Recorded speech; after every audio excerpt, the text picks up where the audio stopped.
ډیرو محترم مسلمانانو نن یو بهترینه وظیفه دله درکوم انشاءالله، او دا داسې وظیفه ده محترمو چې ستاسو به ضرور بې ضرور خامخا انشاءالله د الله تعالی په لوی فضل او احسان سره ارادې سره ستاسو به یو فیرې سره الله تعالی حاجت پوره کوي. ځکه نن داسې مبارکه وظیفه راته ښیمه، داسې مبارک الفاظ درته ښیمه چې هغه محترمو ډېر زیات قبلېدونکي وظایف دي، یعنې وظیفه ده. او وظیفه کول او انشاءالله د الله تعالی د رحمت، د الله تعالی د وسعت، د الله تعالی د فراخۍ او د الله تعالی د حاجات دروازه به تاسو ته انشاءالله الله تعالی داسې کولو کی چې تاسو به دا وظیفه بیا انشاءالله ټوله روجه کوئ او دا وظیفه بیا تاسو د خوشحالۍ د وجې نه هر چاته ورکوئ. ځکه د دې وظیفې هغه طاقت، هغه لویه مرتبه هم درته ښیم او اسانه وظیفه ده. دا وظیفه به تاسو محترمو د پېشمني په وخت کې کوئ. پېشمني په وخت کې چې دا وظیفه تاسو کله وکړله نو انشاءالله ستاسو اوده کېدل دي یا په ورځ کې دي یا په شپه کې دي، خو الله تعالی به ورسره ستاسو حاجات پوره کړي. که څوک د پېشمني کولی شي خو ډېره زیاته بهترینه خبره ده، نور العلی نور ده. او اکثره سي انسان پاسي پېشمني ته ورسره یو 2 رکعته تهجد هم وکړي، او که تهجد نشئ کولی نو داسې وظیفه وکئ. او که د تهجد یعنې د پېشمني په وخت کې هم نشئ کولی، تاسو وایئ چې موږ بل یو وخت کې وکړو، نو بل وخت هم بېشکه کولی شئ، ځکه دغسې قید ولا نشته دی. نو لحاظه تاسو ټولو مسلمانانو ته ګزارش دی چې دا وظیفه خامخا د خپلو حاجاتو دپاره، د خپلو مشکلاتو دپاره وکئ، د خپلو بیمارو دپاره، د خپلو قرضونو دپاره، د خپل محبتونو دپاره، د حلال نکاح دپاره. څه مشکل تاسو لرئ؟ رب شته که نه وي؟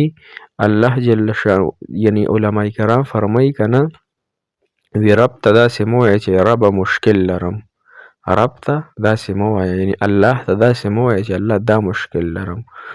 مشکل ته وي داسې ووایه چې داسې یو رب لرم که اوس مې ودوی وي نو فوراً به الله راله پوره کړی وي. لہذا زمونږ یقینونه نن کمزوري دي په الله تعالی باندې، زمونږ یقین ګمان ډېر زیات کمزوری شوی دی، دې وجې نه زمونږ اکثر حاجتونه نه پوره کېږي. نو د الله تعالی په ذات باندې یقین محکم کو، ښکلی کو، الله تعالی به خود به خوده زمونږ وظایف، زمونږ دعاګانې به الله جل شانه انشاءالله قبلوي. السلام علیکم ورحمت الله وبرکاته. ډېر معزز و محترم او قابل قدر مسلمانان وروڼو خویندو، هغه مسافر کوم چې بهر وطنونو کې دي مسافر دیم الله تعالی حامی او ناصر مددګار شي، او د ټولو مسلمانانو دی الله تعالی خواهشات پوره کړي جایزه هر رنګه چې وي. محترمو نن زمونږ 2 وظیفې دي او دواړه وظیفې د هغې هستۍ مبارکې دي، د کمې هستۍ مبارکې چې ما تاسو ډېر زیات پیژنو، محبت هم ورسره ډېر زیات ساتو. او هغه هستي څوک ده محترمو؟ جناب محمد رسول الله صلی الله علیه و آله وسلم. چې به کله جناب محمد رسول الله صلی الله علیه وسلم پریشانه شو که نه نو دا دعا به یې ویله، دې ته دعای کرب وایي. دعای کرب. بله دعا چې ده محترمو حدیث مبارکو کې دې ته یعنې دا وظیفه هم راغلې ده چې د حاجت په نیت باندې به دا وظیفه کې ستاسې کم حاجت دی الله تعالی بیا پوره کوي. لومړنۍ وظیفه کم چې دعای کرب ورته وایي، یعنې رسول الله مبارک د پریشانۍ په حالت کې ویلې ده، لومبی هغه واورئ. او دې نه پس چې کومه دعا تاسو غواړئ الله جل شانه به درله قبلوي. خو دې سره مهرباني تاسو دا وکئ، دواړه وظیفې به تاسو ته په سکرین ښکارېږي. لومبی بهرنۍ ده، ورپسې بیا لاندینۍ ده. او که دواړه نه ښکارېدې بېلې بېلې به درته ښکاري. ګوره چې کله هم تاسو پریشان حاله یې نو لومبی داسې کار وکړئ، یو 2 رکعته تهجد لمونځ وکړه. صحیح شوه؟ که تهجد نشي کولی، د شپې نشي پاڅېدی، نو بیا د ورځې خیر دی 2 رکعته صلات حاجت لمونځ وکړه. 2 رکعته صلات حاجت لمونځ دې وکړو، په دې نیت یې وکړه چې الله زه د دې حاجت، یعنې زما دا مسله ده الله، زما دا غم دی، زما دا هره مسله چې د الله دې دپاره کوم، چې دا نیت دې پکې وي. صحیح شوه؟ هغې نه پس بیا ته د الله تعالی صفات بیان کړه. 2 رکعاته نفل دې وکړو بیا د الله تعالی صفات بیان کړه. صفات مطلب څه؟ الله ته خالق، مالک، رازق، الله ته ایک تنها ذات، مطلب د الله تعالی صفات بیان کړه. دویم بیا رسول الله مبارک باندې درود شریف وایه، یعنی کو 15 پیرې وې، کو 10 وې، کو هر څو پیرې درود شریف وې او کم د زړه غواړي هغه درود وایه. د هغې نفس محترم مسلمانانو دا وظیفه وکړه. ګورئ په دې سکرین تاسو ته ښکارېږي لا اله الا الله الحلیم الکریم، سبحان الله رب العرش العظیم، الحمد لله رب العالمين، أسألك موجبات رحمتك وعزائم مغفرتك والعصمة من كل ذنب والغنيمة من كل بر والسلامة من كل إثم، لا تدع لي ذنبا إلا غفرته ولا هما إلا فرجته ولا حاجة هي لك رضا إلا قضيتها يا أرحم الراحمين.